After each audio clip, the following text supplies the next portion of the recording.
Pilek lur, gara-gara kudanan. Kayak galuh deloken kae. Langite mendung putih kaya ngono kae. Awet nek ngono kae udane. Tapi ngene, aku duwe solusi. Kepiye carane ben supaya nek sampean nek lunga-lunga karo anak bojo ora kudanan, ora kepanasan, ora pilek. Lah piye to carane? Sampeyan mara mrene ning Leon Garage Yogyakarta, nggawa dhuwit 8,5 juta. Tak kei kae lho. Mobil kae sing tak kerukupi kae. Tenan. Gur 8,5 juta, mobile sedan kimpling ganteng sadu.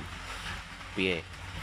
Saiki daripada kowe numpak pit motor ora, pit motor Beat po Vario wis kuwi dolen wae, terus duwite gawonen mrene. Tak kei sedan kae. Regane piro pisan meneh? 8,5 juta. Tak jamin kowe nek lunga-lunga wis ora kudanan, ora kepanasan, ora pilek. Wis ngono wae ya, aku tak ngombe obat sithik iki, aku arep lanjut turu iki wis. Awane kaya ngene wae.